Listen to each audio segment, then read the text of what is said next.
नमस्कार, आप देख रहे हैं महाभारत। मैं हूं आपके साथ विवेक शांडिल्य। सरकार और किसानों के बीच बातचीत जारी है। 50% तक सहमति बन चुकी है। अगले दौर की बातचीत 4 तारीख को होगी, लेकिन सहमति की बात सुनते ही, ये जबान पर आते ही कुछ लोगों के पेट में दर्द होने लग गया है। उनको लग रहा है कि उनकी दुकान बंद होने वाली है। अभी से विधवा विलाप शुरू हो गया है। कह रहे हैं कि आंदोलन जारी रहेगा, आंदोलन करते रहेंगे। सबसे बड़ी बात यह है कि सरकार और किसान जब बातचीत कर रहे हैं, 50% सहमति बन गई है, तो फिर सहमति के नाम से पेट में दर्द क्यों हो रहा है? क्या ये टुकड़े गैंग जो है, जो किसानों को बरगलाने और बहकाने का काम कर रहा है, उन्हें सहमति नहीं चाहिए क्योंकि उनकी दुकान बंद हो जाएगी? आज इसी मुद्दे पर करेंगे महाभारत। सबसे पहले देखिए रिपोर्ट।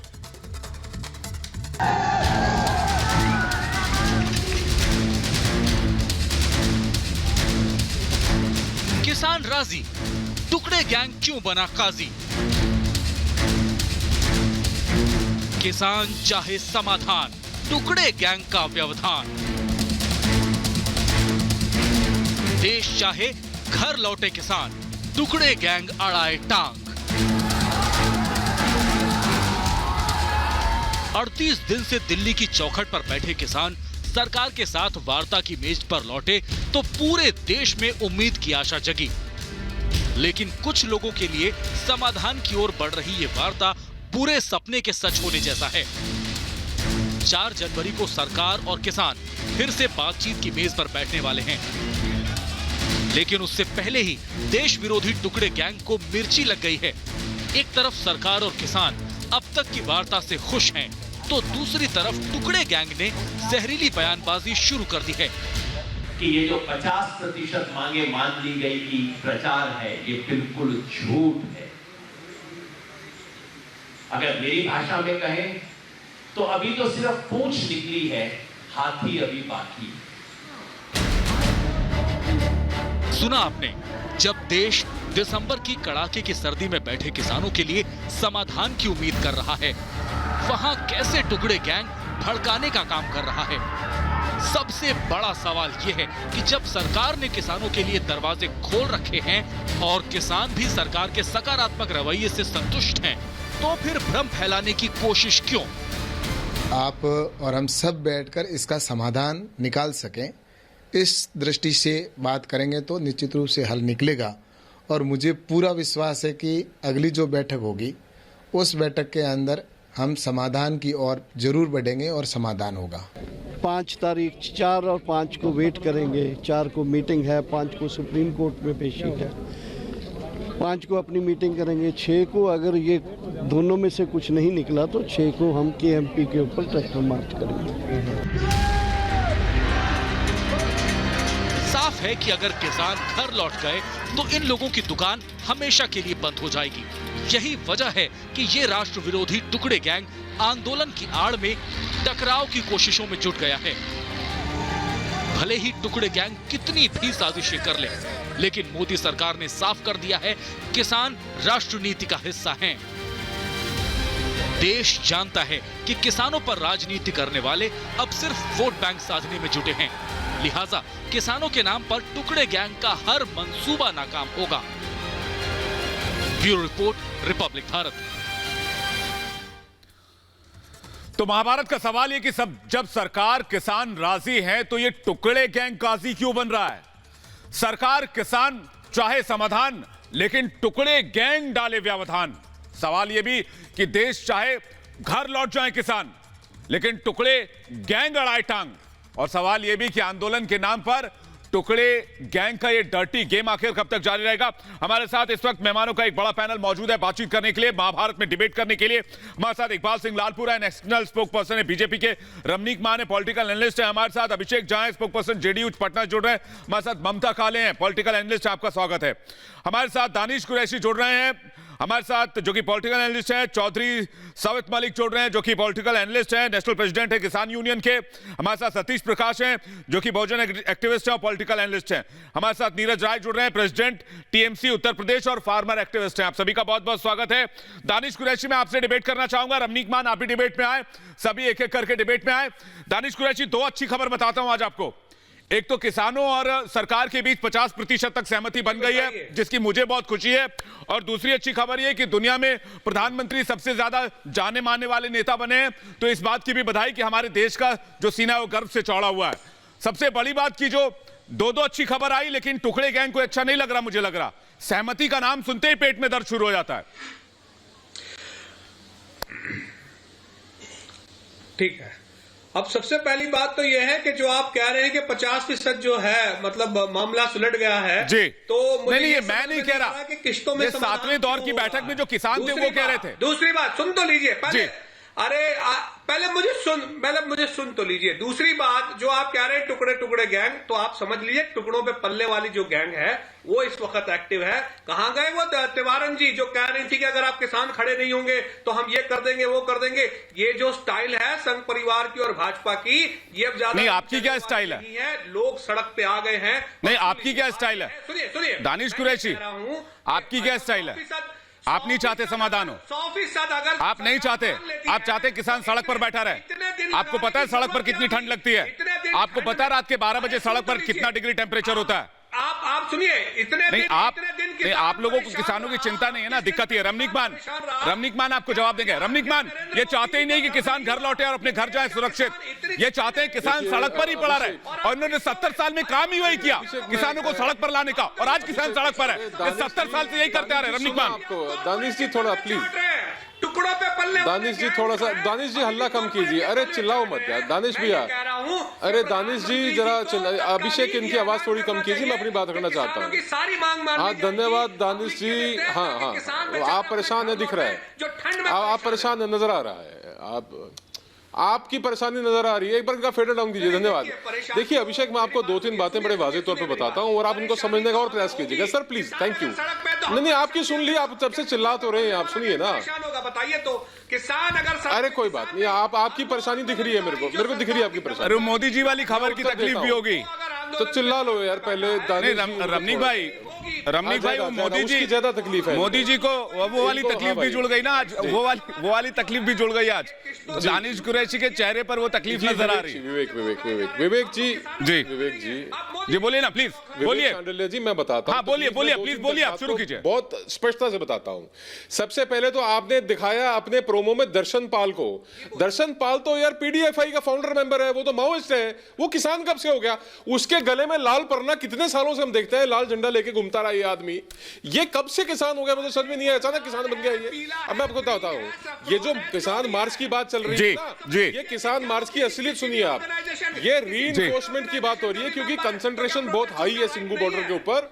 ये यहां से पैचेस उठा के रीइंफोर्स करेंगे, टीकरी बॉर्डर पे रीइंफोर्स करेंगे, यूपी गेट पे रीइंफोर्स करेंगे, ये शाहजहांपुर पे राजस्थान बॉर्डर पे ये यहां से मूवमेंट करेंगे। इन्होंने अलग अलग जगह स्ट्रॉन्ग होल्ड क्रिएट करने हैं। बिल्कुल। दूसरी बात मैं बताता हूं आपको कि ये दानिश भाई, ये आपकी छटपटाहट हड़बड़ाहट ये नजर आ रही है।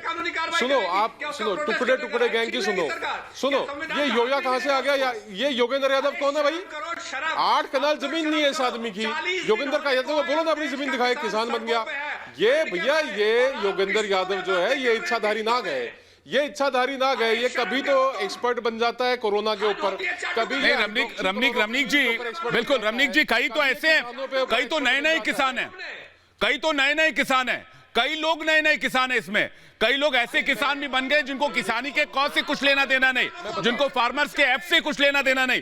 लेकिन मेरा सवाल आज बहुत बड़ा है, किसान आज जो सड़क पर है उसके लिए जिम्मेदार कौन है? ममता काले में आपके पास, और रमनीक भाई मैं आ रहा हूं आपके पास, वापस लौट रहा हूं। हमारे साथ नीरज राय भी है। नीरज राय, आप तो उत्तर प्रदेश बहुत बड़ा सूबा देखते हैं, देश का सबसे बड़ा सूबा है। बताइए मुझे कि किसानों को सड़क पर लाने का काम किसने किया है? सीधा सवाल पूछता हूं मैं आपसे, बताइए। देखिए विवेक भाई, मैं संगठित गिरोह के सभी सदस्यों और उनके सरगना से पूछना चाहता हूं कि आखिरकार 38 दिनों से किसान दिल्ली की सड़कों पे बैठे हुए हैं, तो उसकी जिम्मेदारी। नीरज राय, गलतफहमी है आपकी। किसान सड़क पर आज 38 दिन से नहीं आया है। किसान देश में लचर किसान नीतियों की वजह से 70 साल से सड़क पर है। देखिए मूलतः जो है, सुनिए, हमारे हिंदुस्तान के संविधान में लिखा है कि मूलतः जो है कृषि के जो भी मामले होते हैं वो स्टेट गवर्नमेंट का होता है। वो भी धारा 246 में स्पष्ट रूप से लिखा हुआ है। यह बताइए, वहां पर किसानों के साथ ये जो आप लोग राजनीतिक तरीका अपना रहे हैं, पहले तो यह बता देना चाहिए रमनीक भाई, आप भी बताइए कि किसान होने के लिए प्रामाणिकता क्या होनी चाहिए। किसान अगर मैं हूं तो क्या किसान के लिए क्या होना चाहिए? नंगा ऐसे ही मैला कुचला पहने हुए मैं किसान रहूंगा तभी किसान आपके नजरों में रहूंगा?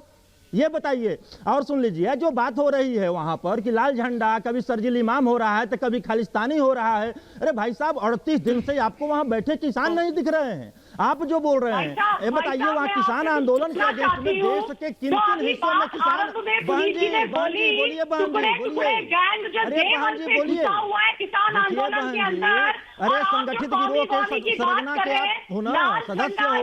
ममता बहन पहले सुन लो, आप संगठित गिरोह के सरगना जवाब नहीं दे पाएंगे, आप कहाँ से दे पाओगे बहन, ये बताओ ना। ये सब देखो, ये थेथरोबाजी है, इसको बलदोदई कह सकते हैं। ये एक असक्षम सरकार है, असक्षम सरकार है कि 38 दिन से किसानों की समस्याओं का निराकरण नहीं कर पाई। मैं विपक्ष को तब गलत मानता, मैं विपक्ष को तब गलत मानता जब 20 मार्च 2013 को जंतर मंतर पे जो किसानों के आंदोलन को हमारे माननीय इस समय के रक्षा मंत्री जी संबोधित करके अनाप शनाप बोल रहे थे। अगर नहीं बोले होते तब मैं मानता विपक्ष को। मीटिंग वहां पे किसान कर रहे हैं, आप लोग पानी पी के गाली दे रहे हैं किसको? विपक्ष को। अरे भाई आप ही बताओ, अरे अपने सरगना से पूछो, अपने सरगना से ममता बहन पूछो कि अभी कुछ दिन पहले बोला जा रहा था कि पूरा देश विपक्ष का सुन ही नहीं रहा है। आज कौन सी गुट्टी हो गई भाई, ऐसी गुट्टी पिला दिया विपक्ष ने कि विपक्ष को ही देश सुन रहा है, सरकार को सुन ही नहीं रहा है। यह सब जो चीजें हैं ना, बेतुकी बातें हैं, जनता समझ रही है। नीरज जी, देश की जनता समझ रही है। नीरज जी, ममता काले मैं आ रहा हूं आपके पास। नीरज जी मैं आ रहा हूं आपके पास।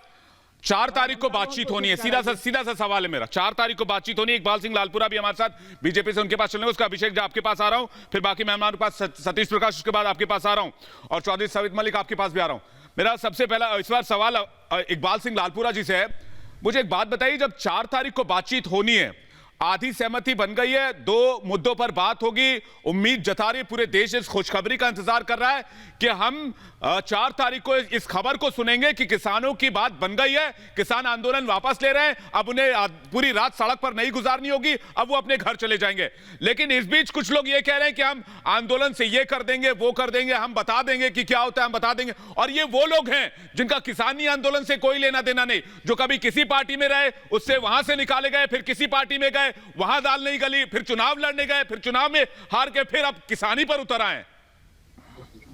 इकबाल सिंह लालपुरा, बात जिस दिन हुई थी सरकार के मंत्री साहबान की और किसान लीडरों की, उस दिन बाहर निकलते ही उन्होंने कहा कि खुशगवार माहौल में बात हुई है, 2 बातें हमारी मान ली गई हैं और आगे को भी हमें आस है कि 4 तारीख को ये बात पॉजिटिवली आगे बढ़ेगी। लेकिन मुझे लगता है ये सामने जो आ रहा है कि कुछ लोगों को अमन, शांति, खुशहाली अच्छी नहीं लगती। वो लोग इसमें से राजनीति की रोटियां सेकना चाहते हैं। जैसे आपने कहा, वो जगह जगह पे मुंह की खा के आए हैं। हालत उनकी यहाँ भी बुरी होगी, लेकिन हम अरदास करते हैं, आशा करते हैं कि किसान भाई मिलके बैठ के बात करके इस समस्या को सुलझा लेंगे। हर बात जब बातचीत होती है उसके साथ एक धमकी का भी आ जाता है। जी चौधरी साहब, बिल्कुल चौधरी साहब भी हमारे साथ, चौधरी सवित मलिक है। नीरज जी मैं आ रहा हूं आपके पास, एक टर्न में सबके पास चले जाऊं। देखिए मैं आऊंगा, दोबारा आऊंगा नीरज जी। मैं पहले चौधरी साहब से पूछना चाहता हूं। चौधरी साहब क्या कहेंगे? इकबाल साहब कह रहे हैं कि दरअसल ये मामला ही उकसाने और भड़काने का है, क्योंकि बातचीत किसानों से हो रही है, सहमति किसानों और सरकारों के बीच बन रही है। सरकार समझ रही किसान क्या चाहते, किसान समझ रहे हैं सरकार को क्या कहना है, लेकिन ये भड़काने और हड़काने वाले लोग इसमें घुस क्यों आ रहे हैं? आखिर उनकी दिलचस्पी क्या है, जिन्होंने अपनी ताउम्र राजनीति की, जो राजनीति में भी नाकामयाब हुए? देखो, हम पहले दिन से कह रहे हैं किसी भी राजनीतिक पार्टी का किसानों को सपोर्ट की जरूरत नहीं है। किसान खुद में सक्षम है और अपनी लड़ाई अपने दम पर लड़ रहा है। किसान का कंधा इस्तेमाल करने के लिए किसी भी राजनीतिक दल को नहीं मिलेगा जी। और जितने शांतिपूर्वक तरीके से, जितने अच्छे तरीके से ये आंदोलन चल रहा है, सुप्रीम कोर्ट ने भी तारीफ की है, खुद सरकार भी मान रही है कि इतने शांति से आपका आंदोलन चल रहा है। दूसरी बात यह है, जो हमारे मुद्दे हैं उन मुद्दों पे अभी भी चर्चा हो रही है, लेकिन जो मेन मुद्दे हैं उन पर अभी कोई भी सहमति बनती हुई नजर नहीं आ रही है। इसलिए कुछ लोगों के मन में दुविधा है, वो है, लेकिन हम लोगों को पॉजिटिव सोच रखनी चाहिए। बहुत बड़ी बात कह रहे हैं, बहुत बड़ी बात कह रहे हैं आप, बहुत बड़ी बात कह रहे हैं, बहुत बड़ी बात कह रहे हैं चौधरी साहब आप कि हमें पॉजिटिव सोच रखनी चाहिए। नीरज राय, यही बात तो मैं कह रहा हूं। सतीश प्रकाश हमारे पास, उनके पास चलेंगे। सतीश जी, पॉजिटिव सोच रखनी चाहिए, ना कि ये कहना चाहिए कि हम बता देंगे, हम जता देंगे, हम दिखा देंगे। सतीश प्रकाश जी। नहीं, हम तो देखो, सकारात्मक तो होना चाहिए, हम लोग घर पे चले जाएं। आपको 2-3 चीजों का ध्यान रखना पड़ेगा, बिल्कुल, है ना, कि जिन लोगों के लिए आपने कानून बनाया, क्या वो लोग आपसे सेटिस्फाई हैं या नहीं है। सरकार अपनी वो मजबूरी भी क्लियर करे कि अगर देश की इतनी बड़ी आबादी है ना, 70% आबादी कहीं ना कहीं कृषि से के व्यवसाय से जुड़ी हुई है, और कृषि सिर्फ किसान वो नहीं होता जिसके पास लैंड होती है। सर, मैं टेक्निकलिटी में नहीं जाना चाहता सतीश प्रकाश जी, मैं उधर जा ही नहीं रहा। सतीश जी, मैं उधर जा ही नहीं रहा। मैं कह रहा हूं जब सहमति बन रही है, एक मोमेंटम की शुरुआत हो रही है, तो ये एंटी सहमति गैंग कहां से आ रहा? भाई, तुम अपना काम करो, तुम्हारी राजनीति तो कहीं चली नहीं, तुम अब किसान के मामले में राजनीति चलाने आ रहे हो। अगर सहमति बनती हुई दिखाई दे रही है, क्या राकेश टिकैत किसान है, किसान नहीं है क्या? इस देश में नागपुर की फैक्ट्री से ही किसान बनेंगे क्या? जो नहीं, सतीश प्रकाश जी, अभिषेक जी डिबेट में आइए। सतीश प्रकाश जी, एक बात बताइए। नहीं, सतीश प्रकाश जी, ये अब ये सहमति गैंग, ये असहमति गैंग वाला किसान सर्टिफिकेट बांटेगा क्या? सबसे बड़े किसान मोदी जी। नहीं, मैं बता, मुझे सतीश प्रकाश जी, ये जो टुकड़े गैंग है, ये अब किसान पैदा करेंगे, ये किसानों की सहमति का सर्टिफिकेट बांटेंगे। अरे पूरे देश में हम अभिषेक जी, भैया विपक्ष है तो विपक्ष लोगों की आवाज को उठाता है, लेकिन यहाँ तो हम एक ऐसे विपक्ष को देख रहे हैं जो विपक्ष हमारे अन्नदाताओं के कंधों पर ही रखकर अपना राजनीतिक फायदा कैसे निकले इसके लिए बंदूक चलाने से भी बाज नहीं आ रहे हैं। अरे आप लोगों ने दिखाया, पूरा देश देख रहा है कि कितने मुद्दों पर पहले ही किसानों की सहमति बन चुकी है, और पूरा देश आशान्वित है कि आगामी 4 जनवरी को अच्छी खबर आएगी, खुशखबरी आएगी। हमारे जो किसान भाई इतने दिनों से ठंड में डूब रहे हैं, कुछ लोगों की, नहीं अभिषेक जी, कुछ लोगों की, अभिषेक जी, कुछ लोगों की दिक्कत क्या है पता है? उनकी सुई नागपुर और प्रधानमंत्री, इनको लग रहा है कि हमारे पास नहीं अभिषेक जी, कुछ लोगों की दिक्कत ये है कि उनकी सुई नागपुर, प्रधानमंत्री और आरएसएस पे जाके अटक जाती है। मुद्दा कोई भी हो, अगर बात डोनाल्ड ट्रंप की आएगी ना, तो लोग ये भी फिर भी उस मामले में ही आरएसएस के मामले में चले जाएंगे और नागपुर चले जाएंगे। इनकी 7 साल में ऐसा हो गया ना, तनाव से इतने ग्रस्त हो गए ना 7 साल में कि इनकी सुई उससे ज्यादा ऊपर बढ़ ही नहीं पा रही। ये आरएसएस नागपुर, आरएसएस नागपुर बीच में फंस गए। ये मेरे साथ इस वक्त जुड़े हुए हैं। नहीं, ये बात सही है सतीश प्रकाश जी, आप नाराज होंगे, लेकिन मैं आपको कह देना चाहता हूँ, रमनीक मान हमारे साथ लगातार बने हुए हैं और हमेशा। रमनीक जी, इनको किसान आंदोलन पूछो, ये नागपुर चले जाते हैं। इनको किसान आंदोलन के बिल के बारे में पूछो, ये आरएसएस के दफ्तर पहुंच जाते हैं। इनको कुछ भी बोलो, ये प्रधानमंत्री हाउस चले जाएंगे, बीजेपी दफ्तर चले जाएंगे। इनकी सुई फंसी हुई है वहां पे। नहीं, इनको खेत तक ही रखूंगा मैं। हाँ, बिल्कुल, एकदम, प्लीज, स्वागत है आपका, प्लीज। मैं शांडिल्य भाई, मैं बताता हूँ, आप मेरी बात सुनिए। ये चिकन चिल्ली बंद करो, मैं बताता हूँ, सुनो। योगेंद्र यादव 2 चुनाव लड़ा आम आदमी पार्टी से, अपने एक राजनीतिक दल बना रखा है उन्होंने, उसका नाम है स्वराज इंडिया। ये किसान है। ये राकेश टिकैत के लिए कोई कह रहे थे किसान है, ये 2 चुनाव लड़े, दोनों चुनाव मिला के इनको 10,000 वोट नहीं मिले, ये किसान है। वहां पे गुरनाम चड्डू नहीं, एक लोकसभा कुरुक्षेत्र से लड़े, लाडवा वहां पे चले असेंबली इलेक्शन, दोनों इलेक्शन में। हाँ, दानिश कुरैशी में आऊंगा आपके पास, लेकिन आप पहले इनकी बात सुनिए। दानिश कुरैशी, मैं बिल्कुल आप ही के पास आऊंगा, मैं बिल्कुल आपके पास आऊंगा, लेकिन रमनीक भाई की बात सुनिए पहले। रमनीक मान क्या कह रहे हैं? और सुनो, सारी जिंदगी डॉक्टरी करी, सारी जिंदगी डॉक्टरी करी इसने, दर्शनपाल ने।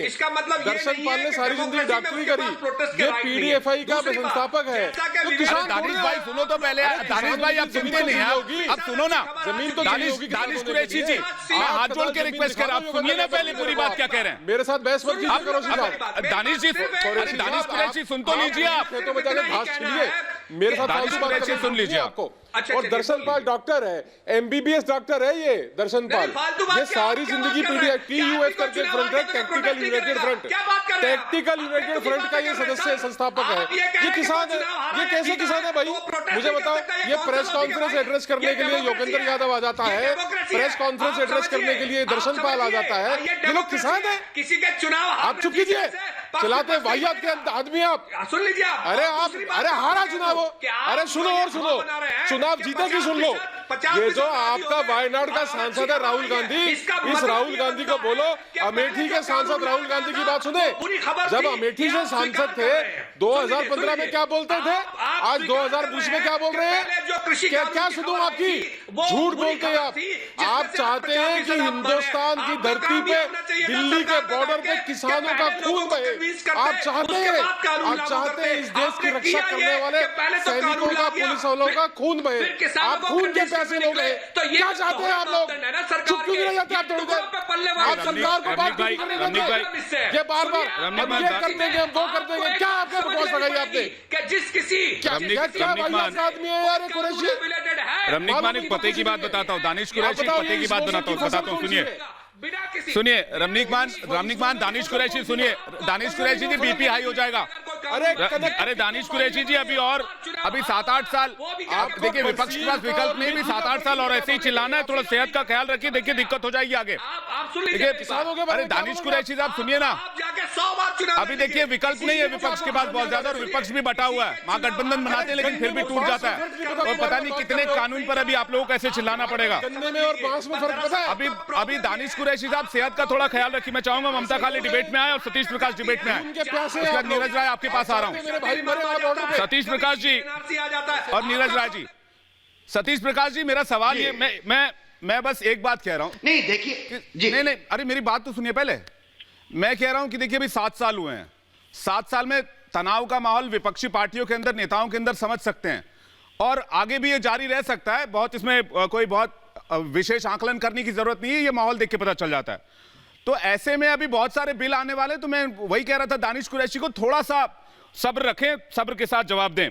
मेरा सवाल सतीश प्रकाश ये है कि जब चुनाव के सहारे, लोकतंत्र के सहारे आप सत्ता में बैठी पार्टी को चुनौती नहीं दे सकेंगे, तो इस तरह की एनआरकी फैलाएंगे क्या? नहीं देखिए विवेक जी, एक बात आपको माननी पड़ेगी।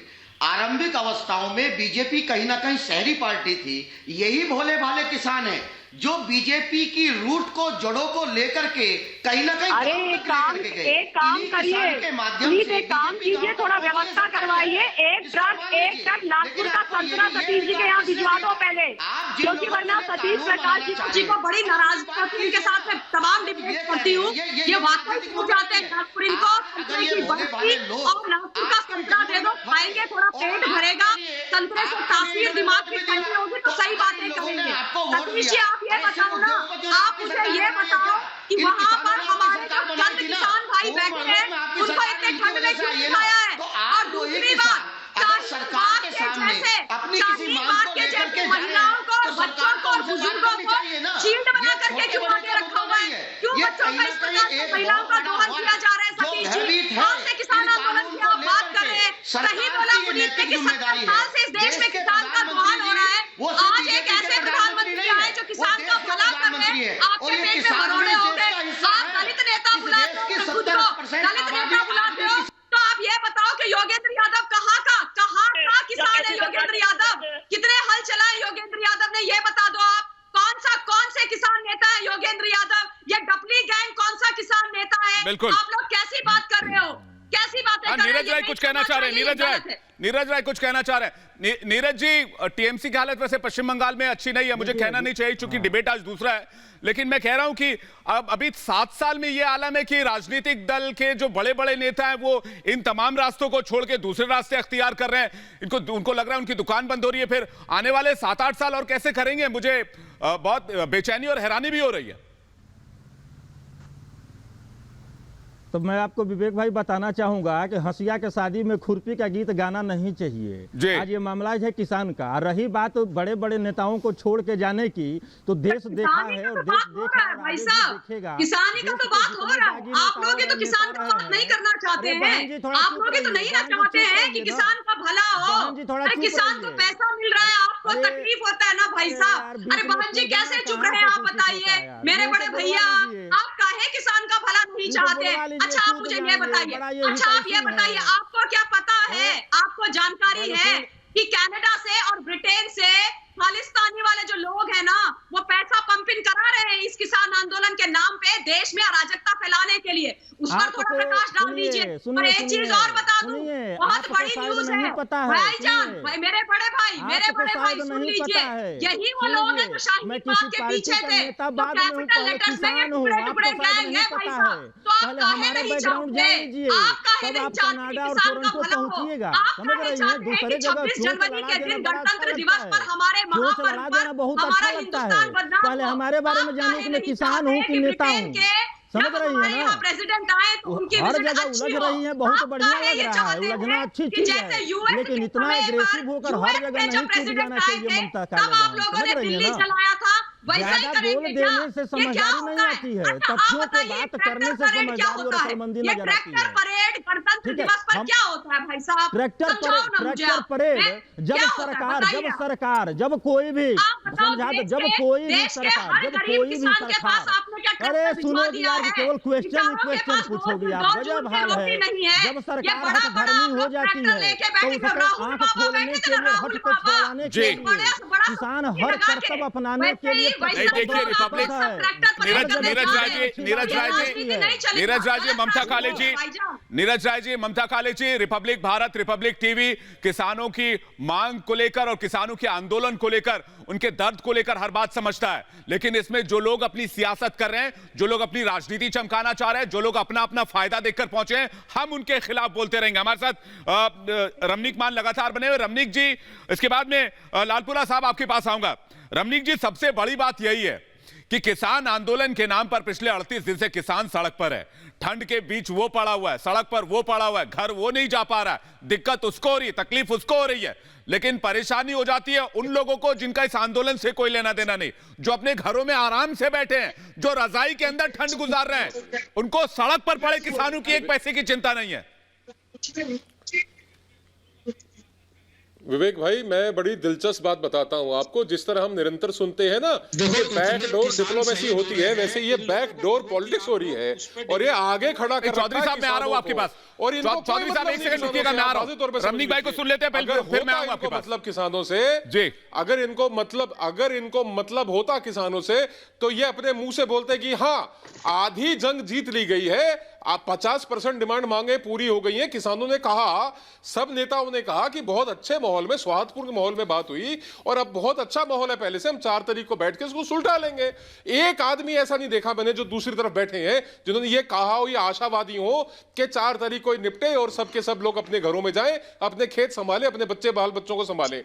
ये बैकडोर पॉलिटिक्स का हिस्सा बन चुके हैं और इसके अंदर हर प्रकार की अराजकता ताकतें हैं, चाहे वो कम्युनिस्ट है, चाहे वो किसी भी प्रकार के 100 नाम ले लीजिए आप, सब लोग एक्टिव हैं इसके अंदर और कोई नहीं चाहता। नहीं रमनीक भाई, दिक्कत ये है, जो सवाल मैं आपसे पूछ रहा था, जो सवाल मैं आपसे पूछ रहा था, वही सवाल मैं लालपुरा साहब के पास लेके चलूंगा कि आप सीधे चुनौती नहीं दे सकते राजनीतिक दल होने के नाते, आप सीधे सत्ता पक्ष से सवाल नहीं कर सकते, क्योंकि आपने वो राजनीतिक जमीन खो दी है और अब आप किसानों के कंधे पे बंदूक रख के सरकार को घेरने की कोशिश कर रहे हैं। अरे भाई, किसानों की लड़ाई किसान लड़ रहे हैं, किसान लड़ेंगे, किसानों को उनका हक मिलेगा। आप क्यों बीच में बार बार आ रहे हैं और अपनी राजनीतिक दुकान चलाने के लिए, अपनी पॉपुलैरिटी बढ़ाने के लिए, आम आदमी पार्टी हो, बाकी दूसरे दल हो, आपको सामने वाली पार्टी से दिक्कत है तो आप चुनावी प्रक्रिया में आइए, लोकतंत्र में चुनावी प्रक्रिया में आइए, लोगों के बीच जाइए। लेकिन नहीं, चौधरी साहब कुछ कहना चाह रहे हैं। चौधरी साहब, हमारी बात ये है, 3 तारीख को भी मैं डिबेट में था अर्णव जी के साथ में। नहीं लालपुरा साहब, मैं आ रहा हूं, पहले चौधरी साहब को सुन लेते हैं। हो जाएंगे तो हमने कहा था कि स्वागत है, आप लोग कह रहे हो तो हम लोग तो पॉजिटिव सोच के साथ मांगने हुए आए हैं, सब लोग घर द्वार छोड़ के इसीलिए आए हैं कि हमारे मुद्दे हल हो जाए। चौधरी साहब, एक बेहद इतनी जल्दी हल जी बिल्कुल, किसान अपने घर चले मैं एक बेहद गंभीर सवाल पूछता हूं चौधरी साहब, लेकिन मैंने अब तक गंभीर सवाल पूछे हैं, लेकिन अब बहुत ज्यादा गंभीर सवाल पूछ रहा हूं। नहीं चौधरी साहब, बहुत ज्यादा गंभीर सवाल पूछ रहा हूं। 70 साल में इस देश में हजारों लाखों किसानों ने आत्महत्या की। 70 साल में इस देश का किसान अभी भी बदहाल है। 1947 से आजादी के बाद इस देश में किसानों की किसी ने सुध नहीं ली। तो क्या इसके लिए जिम्मेदार मात्र 7 साल की सरकार है या वो तमाम सरकारें? अगर आज सड़क पर है किसान तो इसके लिए मुख्य तौर पर जिम्मेदार कौन है? मैं वो नाम जानना चाहता हूं, या उन सरकारों के नाम बता दीजिए चौधरी साहब प्लीज। देखो, किसान बदहाल पहले दिन से है। जो भी विपक्ष में होता है वो कहता है हम आपकी लड़ाई लड़ेंगे। मोदी जी ने भी सपने दिखाए थे कि हम आपकी आय डबल करेंगे, आपके पैदावार बढ़ेगी, आपकी आय बढ़ेगी, लेकिन उसी उम्मीद में किसानों ने मोदी जी को वोट दिया और अब कहीं ना कहीं किसान और मजदूर अपने को ठगा हुआ, वंचित महसूस कर लेकिन रहा क्यों है। ठगा हुआ? इसलिए आंदोलन मैं चौधरी साहब के साथ 2 मिनट बातचीत करना चाहता हूं, फिर मैं लालपुरा साहब आपके पास आ रहा हूं। क्यों ठगा हुआ कह रहे हैं आप? क्यों ठगा हुआ कह रहे हैं? क्यों कह रहे हैं कि आप ठगा हुआ महसूस कर रहा है? पिछले 7 साल के दरमियान या जब ये नया किसान बिल आया, इसके दरमियान ऐसा क्या हुआ? इन लोगों ने वादा किया था कि हम किसान की आय दुगनी करेंगे। हमारा जो उर्द 5800 रुपए बिकता था वो 3500 रुपए बिक रहा है। हमारा धान जो 4500 रुपए बिकता था वो 1100 रुपए बिक रहा है। हमको जो डीजल 60-65 रुपए मिल रहा था वो 80 पास हो गया है। जो हमारे 12 के बिल लालपुरा साहब साल के 5100 रुपए आते, ठीक है, मैं यही सवाल ले जा रहा हूं लालपुरा साहब के पास से। मैं यही सवाल लालपुरा साहब के पास ले आऊं। लालपुरा साहब, ये जो बात कहते हैं अपनी बात को आप ही काट देते हैं। बात तो ये है कि जिस रेट पे धान बिका उस रेट पे एमएसपी पे खरीदा गया, क्योंकि गवर्नमेंट ही बायर है। और जो प्राइवेट मंडी है जहां कोई अपने तौर पे दूसरे लोग आके खरीदते हैं, वो अपनी जगह पे खरीद रहे हैं। पिछले साल के मुकाबले इस बार धान ज्यादा खरीदा गया था कि हम 14 दिन में करने का नहीं, लेकिन चौधरी साहब आप कह रहे हैं 4500 रुपए 100 किलो, आप ये कह रहे हैं, यानी 45 रुपए किलो धान। हाँ जी। अरे आप देख तो लीजिए मार्केट का रेट क्या रहा है। ये बिकता था, लेकिन नहीं, ये 45 रुपए किलो धान कब बिकता था? पूछिए, ये बताइए। हमारा बिकता था 2 साल पहले बिकता था। नहीं, 2 साल पहले 45 रुपए किलो धान कब बिकने लग गया? मैं तो यही नहीं समझ पा रहा हूं। तो 20 रुपए किलो चावल, 25 रुपए किलो चावल शुरुआत हो जाती है। बेशक 200, 250, 300 रुपए तक प्रति किलो चावल की कीमत जाती हो अच्छे चावलों की, लेकिन 20 रुपए, 25 रुपए, 30 रुपए किलो चावल मिलने लग जाते हैं। आप 45 रुपए किलो धान बेच रहे हैं। अरे चावल भी 150-200 रुपए किलो मिलता है। हमारी जो वैरायटी है वो 45 रुपए किलो बिकती थी। नहीं, बेशक आप किसी और वैरायटी की बात कर रहे हो, लेकिन आम धान जो ज्यादा संख्या में उत्पाद किए जाते हैं, जिनकी पैदावार होती है, उनकी कीमत इतनी जाती है। बेशक आपको लालपुरा साहब जवाब देंगे। लालपुरा साहब, देखो जो सबसे 1850 रुपए तक या जो रेट सरकार का फिक्स है, उस पे एक दाना पंजाब, हरियाणा और यूपी के एक हिस्से में खरीदा गया। पिछले साल से ज्यादा खरीदा गया। 100 मंडी और ऐड हुई पंजाब में। धान की खरीदारी में तो कोई दिक्कत नहीं है। दिक्कत तो उन लोगों की है जो कहते हैं हम लाशें बिछा देंगे। किसकी लाशें बिछाएंगे? आपके मेंबर पार्लियामेंट ये बोल रहे हैं और कभी कुछ उसमें होते हैं। आप जब बात बनने लगती है जी, तो बीच में आके एक और समस्या खड़ी कर देते। बिल्कुल वो रेट ले आते हो। नहीं लालपुरा साहब, मैं तो सीधा सवाल, जो लोग विरोध कर रहे हैं ना, 4 लोग यहां पर मौजूद है। नीरज राय, आप उंगली उठा रहे, सबसे पहले आपके पास आऊंगा। मुझे बस इस 3 बिल के नाम भी अगर बता देना, और इनके नाम बता दे सिर्फ, और इसमें क्या प्रावधान है वो तो छोड़िए, सिर्फ नाम बता दे बिना गूगल किए हुए, तो भी मैं मान जाऊंगा। नीरज जी कुछ कहना चाह रहे हैं। नीरज जी, आपको पता है क्या तीनों के नाम? देखिए भाई साहब, जब इनके राष्ट्र का अंतर्राष्ट्रीय प्रवक्ता बता नहीं पाए संबित पात्रा जी, तो हम जैसे विरोधियों से आप कैसे अपेक्षा करते हैं? नीरज जी, किस चीज का विरोध कर रहे हो वो तो पता होगा। सुन लीजिए। नहीं, अरे नीरज भाई, आप ये तो पता हो किस चीज का विरोध कर रहे हो? तो हाथ जोड़ के सवाल पूछ रहा हूं। नहीं, सुनिए विवेक भाई, मैं अपने किस चीज का विरोध हो रहा है? साहब, ये तो उल्टा हो गया ना। नीरज भाई, किस चीज का विरोध की बात कर रहा, मैं उस चीज का विरोध कर रहा हूँ। किस चीज का विरोध कर रहे हैं?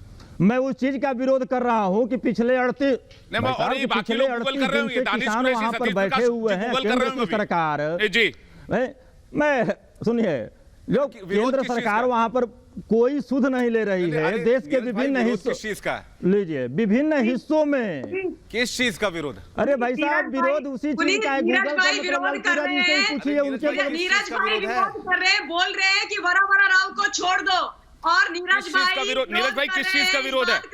ओहो, अरे बाप रे बाप, अब आ गया फिर वहीं पे घूम के, फिर वहीं पे घूम के आ गया, फिर वहीं पे घूम के आ गया। अरे 6 साल में तो आप लोग ये नहीं बता पाए कि किसान की वर्तमान आय कितनी है। फिर बोल रहा हूँ ममता बहन, हमारे बारे में यार मैं बार बार कहता हूँ थोड़ा सा बढ़िया से भैया, कल से आप बैठिएगा हमारे साथ तो हमारे बारे में जानकारी ले लीजिएगा, हमारे बारे में जानकारी ले लीजिएगा, फिर अनाप शनाप सवाल आप नहीं उठा सकते। देखिए अल्प ज्ञान महापाप होता है, अल्प ज्ञान महापाप होता है। कल से जब बैठिएगा डिबेट में तो हमारे बारे में थोड़ा जमीनी हकीकत की जानकारी ले लीजिएगा। कहीं कूद जाना अच्छा नहीं होता है, वही कह रहा हूँ ना, दुविधा में दोनों गए माया मिलिन राम, समस्या हो जाती है। आप बड़ा बड़ा राय कौन है भाई, कौन है बड़ा बड़ा राव? किसान आंदोलन में कहाँ से आ गया ये सरजिल इमाम, कहाँ से किसान आंदोलन में आ गया ये खालिस्तान किसान आंदोलन में कहाँ आ गया? ये वही हो गया क्या कि सांप्रदायिक सौहार्द बिगाड़ने वाले संगठित गिरोह के जो सदस्य हैं किसानों की समस्याओं पे, अरे सारा मानना चाहिए। भारत ऐसे प्रवक्ता लोगों पे, संगठित गिरोह के सदस्य और सरगना पे जो किसानों की समस्याओं पे ध्यान लगाने की बजाय बारा बारा राव, ये कौन है, किस खेत की मूली है बारा बारा? अरे भाई जिनके पोस्टर लगे मतलब जिनके पोस्टर लहरा दो उन पे सवाल भी ना पूछो। ये कौन सा है? ये कौन है बड़ा बड़ा राव? अगर आपको नहीं पता तो ये आपकी दिक्कत है ना। दानिश कुरैशी बोलना चाह रहे तो दानिश कुरैशी साहब, सबसे पहली बात जो है दानिश कुरैशी साहब कुछ कहना चाह रहे हैं, मैं आ रहा हूँ आपके पास, रुकिए एक सेकंड। नीरज राय जी, दानिश कुरैशी कुछ कहना चाह रहे हैं। दानिश कुरैशी जी हाँ बोलिए प्लीज। दानिश कुरैशी आवाज लगा रहे हैं, बताइए। पहले लोगों को, पहले किसानों को कन्विंस करना चाहिए था उनको, बजाय कन्विंसिंग के पहले तो वो वॉइस ऑफ वोट से जाके कानून ले आए, ठीक है, उसके बाद जाके किसानों को समझा रहे हैं। अब आप ये अफवाह चला रहे हैं कि 50% तो जो है, अरे दानिश कुरैशी ममता काले ममता काले जी मैं आ रहा हूँ, ममता काले जी मैं आ रहा हूँ आपके पास। दानिश कुरैशी एक सेकंड रुक जाइए, दानिश कुरैशी एक सेकंड रुक जाइए, दानिश कुरैशी रुक जाइए। आपने ये कहा, दानिश कुरैशी मुझे एक बात बताइए, आपने ये कहा कि दानिश कुरैशी मुझे एक बात बताइए, दानिश कुरैशी साहब धीरे धीरे सर अभी 7-8 साल और चिल्लाना है, उसके पता नहीं हो सकता ज्यादा भी हो जाए, मुझे कुछ अंदाजा नहीं अभी। अरे दानिश कुरैशी सुनिए तो सही, मैं कह रहा हूँ सुनिए तो सही। अरे दानिश कुरैशी साहब आप तो बिल्कुल, रमनीक मान आ रहा हूँ आपके पास। दानिश कुरैशी साहब अरे सुनिए तो सही। अरे दानिश जी की बात कही थी, दानिश जी मोदी जी दुनिया के सबसे ज्यादा जाने माने वाले नेता बने चुने गए हैं आज सर्वे में, अमेरिका का सर्वे है, लेकिन मैं आपको सिर्फ इसलिए बता रहा हूँ ताकि आप टेंशन न लें। सुनिए तो सही मेरी बात। अरे दानिश जी, दानिश कुरैशी सुनिए ना प्लीज, दानिश कुरैशी सुनिए मेरी बात एक सेकंड। अरे सुनिए मेरी बात, ठीक है सुनिए मेरी बात। दानिश कुरैशी सुनिए मेरी बात, दानिश कुरैशी सुनिए मेरी बात, दानिश कुरैशी सुनिए मेरी बात। चिल्लाने से कोई फायदा नहीं है, छोड़िए मैं रमनीक मान से सवाल लेता हूँ, आप नहीं बोलेंगे। रमनीक मान एक बात बताइए, दानिश कुरैशी कह रहे हैं कि किसानों से बातचीत नहीं की, किसानों की बात नहीं सुनी। मैं ये पूछता हूं कि ये किसान बिल जंतर मंतर पर पास हुआ था क्या, या देश की संसद से पास हुआ? और अगर देश के संसद के दोनों सदनों यानी कि ऊपरी और निचली सदन से पास हुआ तो वहां पर सांसद चुन के किसने भेजे? वो जंतर मंतर से चुन के आए थे फिर क्या? पिछले दरवाजे से रात में लाया गया कोरोना काल में। नहीं मैं देखिए मैं रमनीक जी कुछ कहना चाह रहा हूँ। चौधरी साहब मैं आ रहा हूँ आपके पास, चौधरी साहब मैं आ रहा हूँ आपके पास। जो 3 बिल है, चौधरी साहब एक सेकंड वेट कीजिएगा। हाँ इन बिलों के ऊपर 25-30 साल मंथन, इन बिलों के ऊपर 25-30 साल मंथन चला। विभिन्न प्रदेशों के मुख्यमंत्री इसके अंदर सदस्य रहे, उन्होंने अपनी रिपोर्टें सबमिट कराई, उसके बाद ये इसने एक बिल का स्वरूप लिया, एक्सपर्ट्स ने इसके अंदर अपनी राय दी। ये आज की डिमांड नहीं है, मगर आप बताऊं ना, बाबा टिकैत जिनके बेटे राकेश टिकैत वहां पे आज कर रहे हैं, उनका 4 जून 2020 का हिंदुस्तान अखबार में छपा हुआ आप बयान पढ़िएगा। उन्होंने इन्हीं बिलों की तारीफ करी है, उन्होंने इन्हीं बिलों के लिए मोदी जी को धन्यवाद भी किया है। अब वो बदल गए हैं, कोई बात नहीं। बहरहाल मैं ये बताना चाहता हूं आपको, इनकी मांग चौधरी महेंद्र सिंह टिकैत, जिनको हम बाबा टिकैत कहते हैं, 1970 के दशक से, जब ये 1969 में पैदा हुए राकेश टिकैत, उसके तुरंत बाद से ये मांग करते आ रहे हैं। 50 साल के बाद ये मांग पूरी हुई है। ये मेरा कहना नहीं है, ये राकेश टिकैत जी का कहना है, उनका बयान पढ़िए। और दूसरी बात बड़ी महत्वपूर्ण ये है कि जिस चीज की मांग करी गई 50 साल से, भारतीय किसान यूनियन के अगर आप उठा के इनके मांग पत्र देखेंगे, इनके मैनिफेस्टो देखेंगे, ऐसे ही अगर आप कांग्रेस के और आम आदमी पार्टी के मैनिफेस्टो देखेंगे, उसके अंदर इन्हीं बातों का विवरण है, विस्तार से कहा गया है। जो मांगे किसानों की 50 साल से हो रही थी वो पूरी की गई। उन्होंने अब खुद कहा कि मेरे पिता बाबा महेंद्र सिंह टिकैत की आत्मा को आज शांति मिलेगी, आजादी हमारे को किसानों को वास्तव में आज मिली है। ये इनका 4 जून 2020 का बयान है। और आज हम निरंतर सुन रहे हैं, कभी वो कहते हैं हम सरकार को गोला लाठी करेंगे, कभी कहते हैं हम दिल्ली को जाम करेंगे।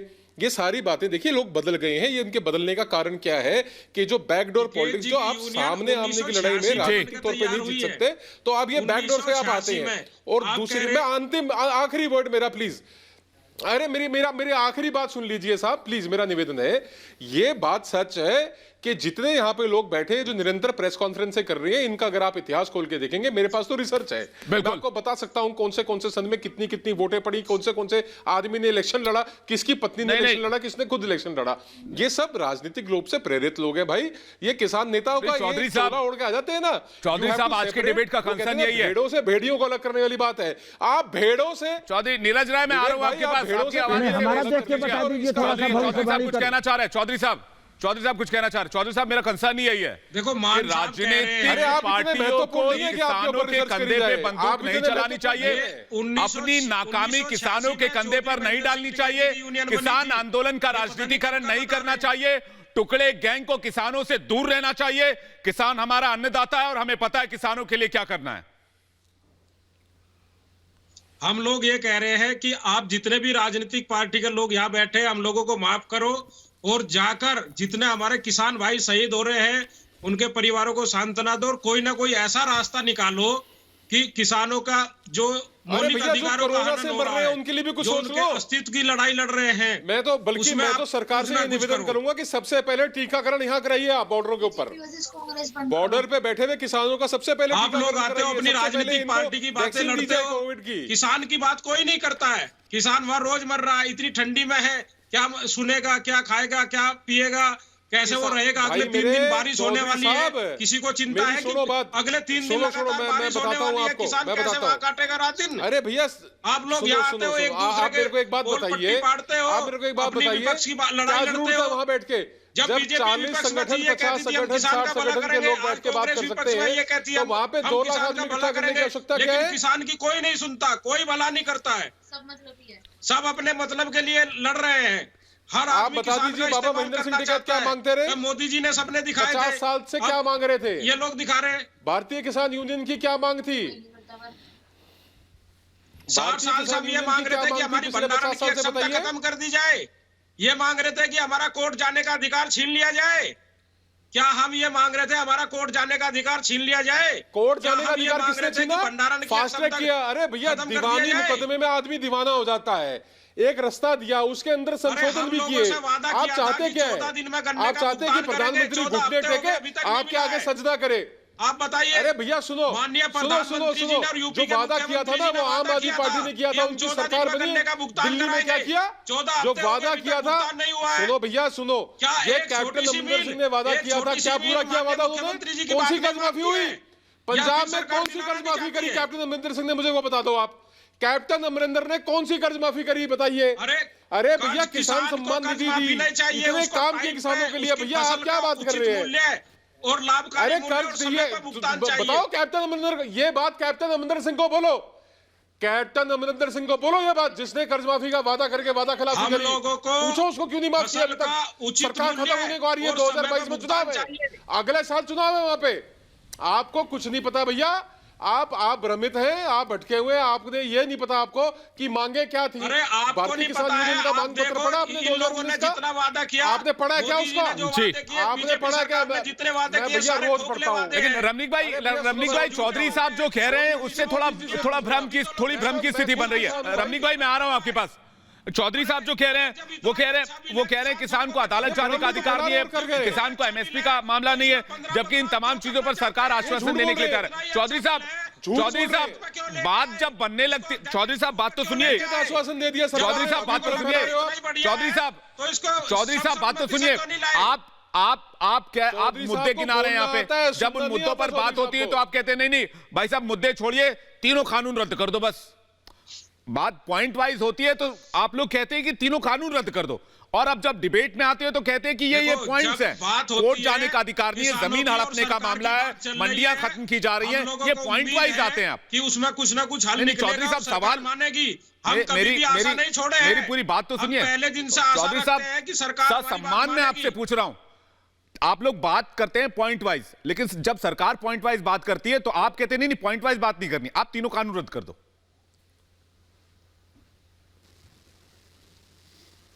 नहीं, ऐसा नहीं है। अभी जो वार्ता हुई है 4 तारीख की, किसानों ने पहले से अपना मैरम बना के दिया था कि हमको इन 4 मुद्दों पे बात करनी है।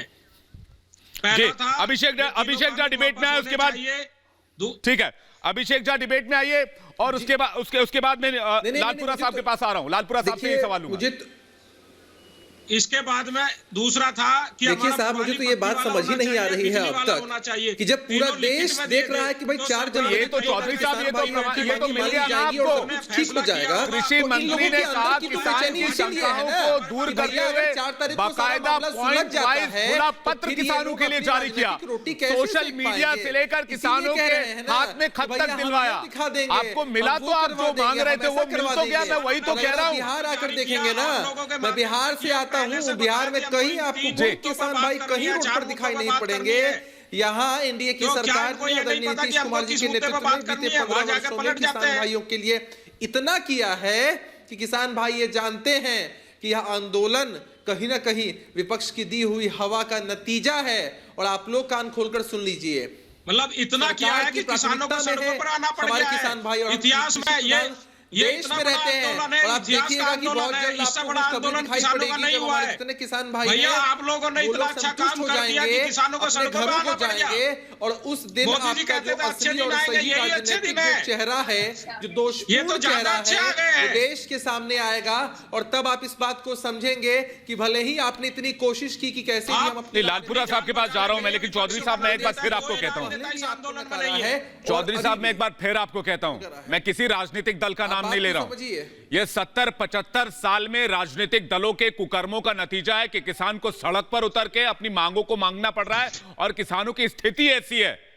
आज तो किसान के दिन फिर भी अच्छी करने की कोशिश हो रही है, लेकिन ये उनके कुकर्मों का नतीजा, उनकी खराब नीतियों का नतीजा है। लालपुरा साहब बोलेंगे कुछ। लालपुरा साहब, हम भी कह रहे हैं स्वामीनाथन रिपोर्ट 2006 में आई थी और 8 साल तक वो ठंडे बस्ते में पड़ी रही। मोदी जी आए, उन्होंने सबसे पहले कहा कि किसान के लिए हम करेंगे, और 41 to 43% जो रेट है किसान के 2014 में आते ही कर दिया उन्होंने तो 2 करोड़ किया था, सारे रोजगार को लोग हैं। उन्होंने महिला सुरक्षाओं की भी बात की थी। हमने देखा योगी सरकार ने किस तरह पीड़िता को आधी रात को जला दिया, उसका अंतिम क्रिया कर दी गई। हमने देखा कुलदीप सेंगर ने किस तरह पीड़िता का कत्ल करवाया। हमने नहीं देखा वो जो 2014 से पहले हेमराज की पत्नी से बात किया करते थे कि हम एक के बदले 10 सिर लाएंगे, परिवार में कुछ अता पता भी है, क्या सियासत की बात कर रहे हैं। अभिषेक जी आप मेरी बात सुनिए, देखिए कानून जो है, मैं फिर से रिपीट करता हूँ कि पार्लियामेंट में पास हुआ है, और जिसका एग्जीक्यूशन पॉलिटिकल है उसका रिजल्ट भी पॉलिटिकल ही आएगा। आप सरकार से कहिए, मैं ये कहता हूँ, आप सरकार से कहिए कि ये जो किसान बैठा है ये 50-50 वाली क्या बात है, आप आइए मैदान में और साफ तौर पे बात कीजिए। मुझे बताइए सरकार के पास सिंगल हैंडेड पावर है, वो आधे घंटे में सारी चीजों का निराकरण कर सकती है, बजाय इसके में लंबा खींच रही है, और विपक्ष को डराने के अलावा तुम्हारे पास कोई राजनीति नहीं बची। आप ये चाह रहे हैं, आप ये चाह रहे हैं कि किसानों का जो है सोशल बैकअप जो है, नहीं, मैं तमाम मेहमानों को और जितने भी दर्शक यहां पर देख रहे हैं, मैं उन तमाम दर्शकों को बता देना चाहता हूं कि किसानों के अंदर क्या भ्रम फैलाया गया है। तमाम दर्शकों को, तमाम किसान भाइयों को बता देना चाहता हूं, जो बात केंद्र सरकार की तरफ से जारी की गई, 7 दौर की बातचीत हो चुकी है। ये झूठ फैलाया गया कि एमएसपी की व्यवस्था खत्म हो रही है, एपीएमसी मंडियां बंद की जा रही हैं, ये सबसे बड़ा झूठ था। सरकार ने कहा एमएसपी सिस्टम जारी है, सरकार ने कहा एपीएमसी मंडियां कायम रहेंगी, सरकार ने कहा एपीएमसी मंडियां इस कानून की परिधि में है ही नहीं, यानी कानून के दायरे में आती ही नहीं है। तो सोचिए, एक सोची समझी साजिश की गई। इन्होंने कहा कि किसानों की जमीन खतरे में है, यहां कहा गया कि एग्रीमेंट फसलों के लिए होगा, न कि जमीन के लिए। इन्होंने कहा कि किसानों पर किसी भी प्रकार के बकाये के बदले कॉन्ट्रैक्टर्स जमीन हथिया सकते हैं। उन्होंने कहा कि परिस्थिति चाहे जो भी हो, किसानों की जमीन कोई नहीं ले सकता। इन्होंने कहा कि कॉन्ट्रैक्ट फार्मिंग के मामले में किसानों के लिए मूल्य की कोई गारंटी नहीं है, यानी कि जो एमएसपी की बात करें, सरकार ने कहा कॉन्ट्रैक्ट एग्रीमेंट में कृषि उपज का खरीद मूल्य ही दर्ज किया जाएगा। ऐसे कई झूठ और सच दूध की तरह एक तरफ है और पानी की तरह एक तरफ है, यानी कि साफ साफ ये सरकार बता रही है कि ये जो तमाम बातें वो झूठ में फैलाई जा रही हैं।